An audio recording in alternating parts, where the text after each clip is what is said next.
ভগবান সব সময় অতিথি রূপেই আসে। ডালাটা এখনো নিবেদন করেনি, ডালাটা রেখেছে, আর ওই যে আওয়াজ।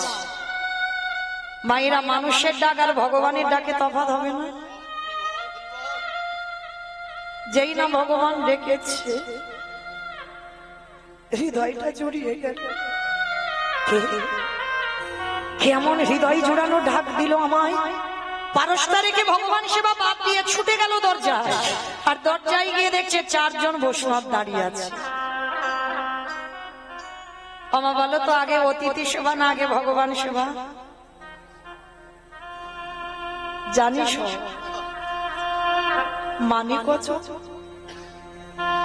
দুপুর বেলা খেতে বসেছো, বাড়ির সবার খাওয়া হয়ে গেছে, মা তোমার খাবারটা রয়েছে অন্ন ব্যঞ্জন। সেই সময় যদি কোনো অতিথি এসে বলে মা দুটো খেতে দিবি, আমাদের মতো মেয়েরা বলে আমার এখন হাত জোড়া, তুমি অন্য বাড়ি দেখো, এখন খাবার টাবার নেই। কিন্তু মনে রেখো মা, অতিথি কাকে বলে? যার কোনো তিথির জ্ঞান নেই। তোমার আত্মীয় পরিজন আসবে, সে তো ফোনে বলে দিয়েছে তার জন্য অন্ন ব্যঞ্জন হয়েছে, সেটা অতিথি নয়। অতিথি যে হওয়া অন্নে আসবে, যার কোনো তিথির জ্ঞান নেই, সময় নেই, তিথি নেই, নক্ষত্র নেই, কোনো দিন বিচার নেই। হঠাৎ যদি কেউ এসে যায় ভর দুপুর বেলা, হওয়ার রান্না। মনে রেখো মা, বহু বহু জন্মের সাধ্য সাধনা আছে বলে তবে দুপুর বেলা তুমি ঘরে পেয়েছো বৈষ্ণব। যদি একটা দিন নিজের খেতে নাও হয়, অতিথি যেন দুয়ার থেকে চলে না যায়। কারণ একটা অতিথি, একটা ভিখারি, একটা বৈষ্ণব, একটা ব্রাহ্মণ যদি দুয়ার থেকে চলে যায়, শত শত জন্মের ভজন তোমার নষ্ট হয়ে যায়। ওই জন্য ভগবান বলছে, আগে আমার ভক্ত, পরে আমি। আগে আমার ভক্তরে ভালোবাসো, তারপরে তুমি আমায় ভালোবাসতে পারবে। তো সন্দীপনী মনি ছুটে দরজায় এসেছে, এসে দেখে না মা 4 জন বৈষ্ণব দাঁড়িয়ে আছে। বাবা, আজ আমার দিনটা কত ভালো জানো। সকালবেলা আমি 3 জন বৈষ্ণব সেবা দিয়েছি, আবার দুপুরে বেলা 4 জন। হায় রে, যে নিজের পেটের ভাত জোগাড় করতে পারে না বাবা, সে আজকের ভক্ত সেবা দেওয়ার জন্য কাঁদে। কেন জানো? যার আছে বাবা সে দেয় না, যার কিছু থাকে না সে দেওয়ার জন্য কাঁদে। দয়াময়, তুমি তো আমায় কিছু দাওনি, আমি তোমায় দেব কি? আর মনে রাখতে হবে মা, ভগবান কোনদিন গিয়ে বড় লোকদের ঘরে আগে দাঁড়ায় না, দাঁড়াই যে দিনহীন পথের ভিখারি কাঙা। ভগবান তো গরিবদের হয়, কাঙালদের হয়। দেখো তার প্রমাণ মহাভারতে বিদুরের দিকে তাকিয়ে দেখে। মনে যদি করতো রাজ ঐশ্বর্যে থাকতে পারতো, থাকলো না কেন? কৃষ্ণ ভক্ত কোনদিন রাজপ্রাসাদে সুখ পায় না।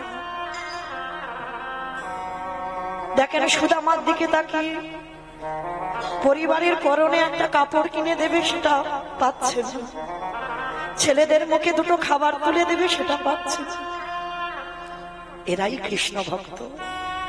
মনে রাখতে হবে, যারা লক্ষ্মী, কালী, দুর্গা, সরস্বতী, মনসা, শীতলা ভক্ত তাদের পার আছে, কিন্তু যারা কৃষ্ণ ভক্ত হবে মা, যে করে আমার আশ তারে করি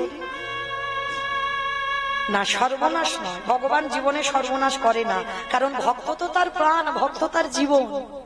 ভক্ত ছাড়া ভগবান একটা সেকেন্ড চলতে পারে না।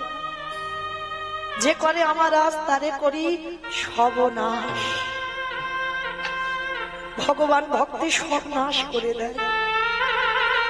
কৃষ্ণ ভক্ত যদি তুমি হয়েছো বাবা, আত্মীয় পরিজন, বন্ধু বান্ধব তোমার আপন বলতে আর কেউ থাকবে না। শেষের দিনে তোমায় চিরজনমের মতো একা করে দেবে ভগবান। পথের ভিখারি করে দেবে, পথিক কাঙাল করে দেবে। তারপরে যদি তুমি ভগবানের চরণ না ছাড়ো, তারপরে ভগবান তোমার দাসের অনুদাস। দেখেন বাবা, এটা আমার কথা বিশ্বাস করতে হবে না, একটু মিলিয়ে নেন গ্রন্থের দিকে তাকিয়ে। কান্দির জমিদার লালা বাবু ছিল না কি গো? লালা বাবুর যখন 12 বছর বয়স, শুনে নেন, লালা বাবু 12 বছর থেকে দানি ছিল, ছোটবেলা থেকে দানি, মানে কিছু যদি খেত মনে হতো কেউ যদি আসতো তাকে দিয়ে খেতাম। লালা বাবু ছোটবেলা থেকে বড় দানি ছিল। তো লালা বাবুর বাবার কিছু অভাব ছিল না, সোনা দানা টাকা পয়সা ঘর বাড়ি জায়গা জমি সম্পত্তি, অতুল সম্পত্তি ছিল, আস্তে অতুল সম্পত্তি ছিল বাবা। তা সেই লালা বাবুর কাছে একজন এসেছিল, কন্যা দায়গ্রস্ত পিতা, এসে বলেছিল, বাবু আমার মেয়ের বিবাহ দেব, কৃপা করে আমাকে একটু 1000 টাকা দিতে পারবে? লালা বাবুর বাবা বলেছিল, আমি তো দান ছত্র খুলিনি যে তোমার মেয়ের জন্য আমি 1000 টাকা দেব, দিতে পারবো না। তাড়িয়ে দিয়েছিল দূর দূর করে। যখন অতিথি চলে যাচ্ছিল, লালার সঙ্গে দেখা হলো। লালা অতিথির হাত ধরে বাবার কাছে এনেছিল, এনে করজোর করে লালা বলেছিল, বাবা তোমার তো কিছু অভাব নেই বাবা, সোনা দানা টাকা পয়সা সম্পত্তি তোমার সব ভরপুর, বাবা 1000 টাকা দিলে কি কমে যাবে? দাও না, এই অতিথি কন্যা দায়গ্রস্ত, 1000 টাকা দাও। সম্মান বাঁচাতে সবার সামনে ছেলে বলেছে, সবার সামনে ছেলের সামনে টাকাটা দিল। কিন্তু দেবার পরে যখন অতিথি চলে গেল, লালা বাবুর বাবা লালাকে বলেছিল, লালা যেদিন রোজগার করতে পারবে সেদিন তুমি দান করো, বাবার সম্পত্তি নিয়ে তুমি দান করো না। আর আজকে যে ভুলটা করলে এর পরবর্তী দিনে যেন তোমার কোনোদিন ভুল না হয়, যেদিন রোজগার করতে পারবে সেদিন তুমি দান করো। ওই একটা কথাই লালার চৈতন্য হয়েছিল, বাবা তোমার এত কিছু রয়েছে, 1000 টাকার জন্য তুমি আমাকে বললে আমি রোজগার করে দেব। বেশ, সেই লালা সংসার ছাড়লো। সংসার ছেড়ে বর্ধমানে গিয়ে বাবা 20 টাকার বেতনে কাজ করছিল। ওই 20 টাকার মধ্যে খাওয়া থাকা সব। কোনোদিন বাড়িতে আর আসতো না, প্রতিজ্ঞা ছিল ও বাবার মুখ আমি দেখবো না, যতদিন না বাবা দেহ রাখবে। সেটাই করেছিল লালা। বার্ধক্য দশায় লালার বাবা কেঁদে কেঁদে বলে গেল, আমি যে ভুল করেছি, আমার একমাত্র বংশের প্রদীপ আমি তাকে তাড়িয়ে দিয়েছি। তবে আমি মরে গেলে আমার লালাকে আমার জমিদারিতে ফিরিয়ে নেব। বাবার মৃত্যুর পর জমিদারি থেকে ফিরে এলো। ফিরে এসে লালা যে যা চায় তাকে তাই দিয়ে দেয়। একদিন হঠাৎ কাছারি থেকে ফিরছে একটা ছোট্ট 5 বছরের বাচ্চা। ঠিক বিকাল বেলা সূর্য ডুবছে, তার বাবুকে বলছে, বাবুজি বেলা যে যা বাসনায় আগুন দেবে, বাবুজি গো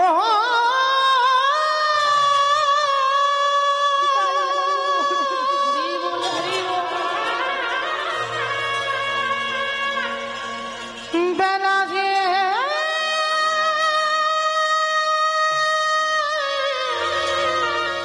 চলে যায়, আর সময় নেই বাবুজি, সময় নেই। এবারে বাসে না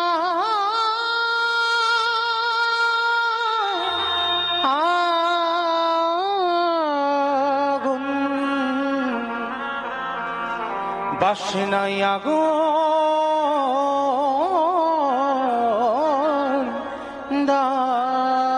বাসনা মানে কি? কলার বাসনা, ধোপার নেই। ওই কলার বাসনা পুড়িয়ে ছাই করে জামা কাপড় কাচতো। তাই তার বাবাকে বলছে, বাবুজি বেলা যে ডুবে যায় বাসনায় আগুন দেবে না। লালার বিবেক যেন দংশন করলো। লালা ওটা বাসনা নয়, বাসনা নয়, কামনা বাসনায় আগুনে দিয়ে চলে যা লালা, তুই মধুর কৃষ্ণ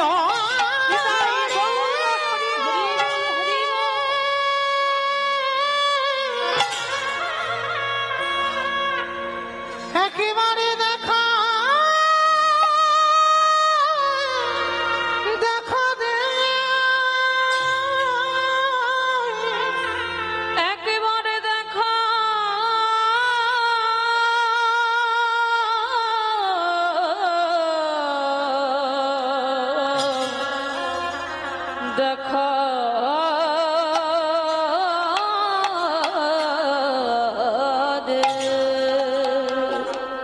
সেই লালার একটা কথায় সবকিছু ত্যাগ করে দিয়ে বৃন্দাবনের পথে ধাবিত হলো। কিন্তু জমিদারি স্বভাব কি যায় গো? রাস্তায় ঘুমাচ্ছে, ওই পাথরে নিয়ে মাথার বালিশ করেছে, পাথরে নিয়ে পা বালিশ করেছে। রাজা তো পা বালিশ না হলে ঘুম হতো না। কে যেন রাত্রিবেলা বলে উঠলো, লালা কৃষ্ণ পেতে যাচ্ছিস, এখনো জমিদারি স্বভাব তোর গেল না, ফেলে দে, ফেলে দে। সেই লালার কাছে ভগবান বলেছিল, লালা আমার একটা মন্দির করে দিবি? লালা বলেছিল, প্রভু মন্দির করতে গেলে অর্থের দরকার, সিমেন্ট বালি ইট লাগবে।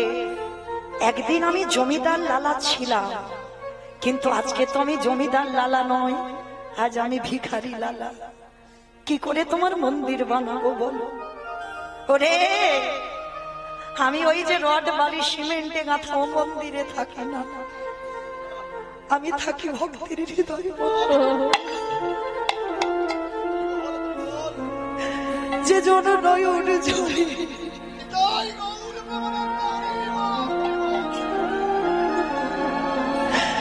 একবার কথা বলে, যে জনে নয়া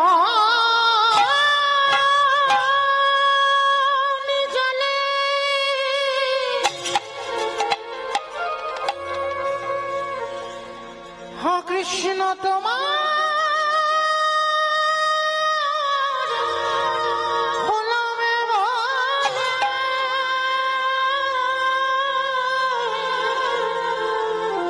একেবারে ডাকা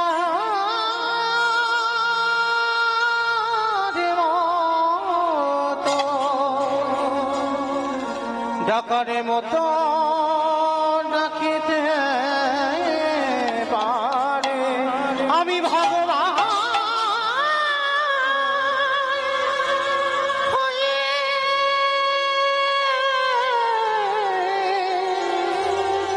ভক্তির দাবি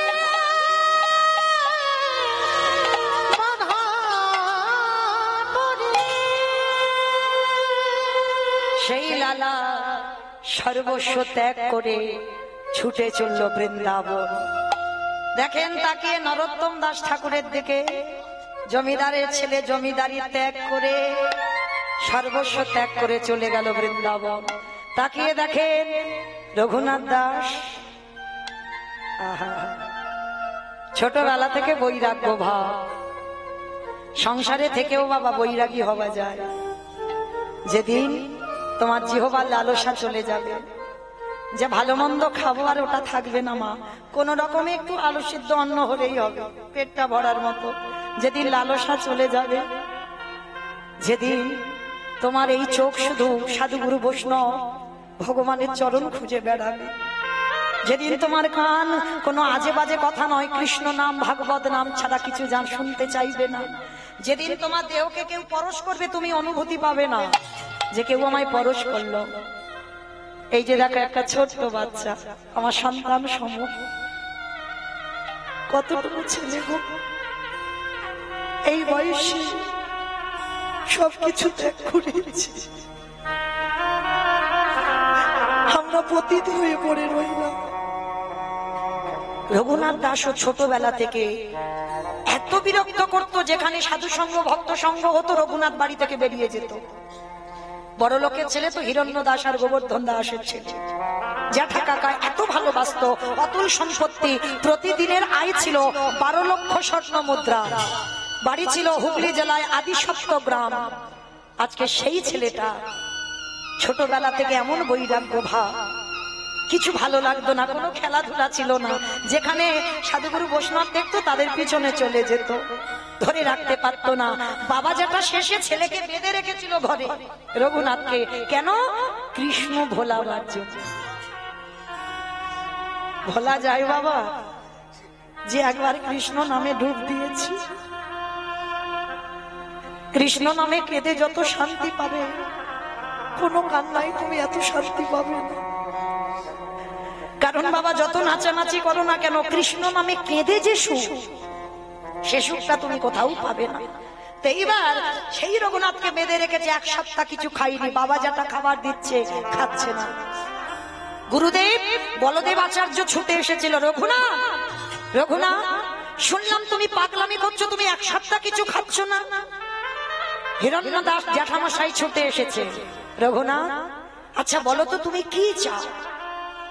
দেবে জেঠু, আমি যা চাইবো তুমি আমায় দেবে? দেবো দেবো। তুই এক সপ্তাহ কিছু খাসনি, কঙ্কাল সার দেহ। বাবা ভজন পথে যারা নেমেছো তাদের বেশি আহার বেশি নিদ্রা নিষিদ্ধ। তাই বা রঘুনাথ কঙ্কাল সার দেহ। তো জ্যাঠামশাই বলছে বল বাবা কি চাস? জেঠু আমায় দেবে, আমি যা চাইবো? দেবো দেবো, বল কি চাস? তাহলে ত্রিসত্য করো, আমি যা চাইবো তাই দেবে। ত্রিসত্য করলাম। এইবার রঘুনাথ জ্যাঠামশাইয়ের দুটো চরণ জড়িয়ে ধরেছে, ধরে বলছে তাহলে দাও। কৃষ্ণ এনে দেওয়া কৃষ্ণ এনে দাও,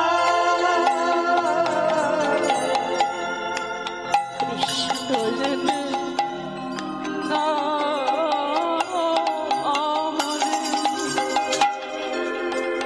কৃষ্ণ এনে দাও, কৃষ্ণ এনে দাও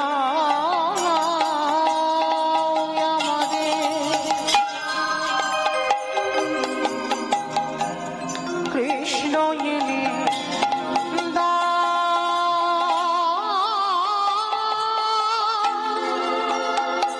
কৃষ্ণ ছাড়া আমার প্রাণে বাঁচে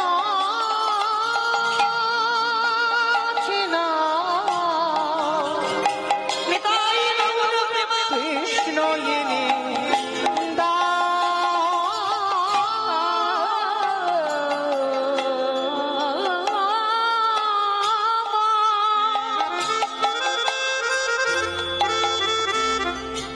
কৃষ্ণ ছাড়া প্রাণ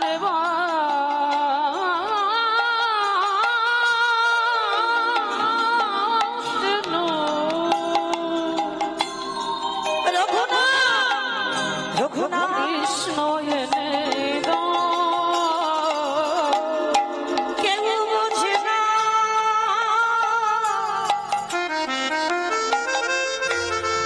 আমার মনের কথা। জেঠু বলবো আমি কারে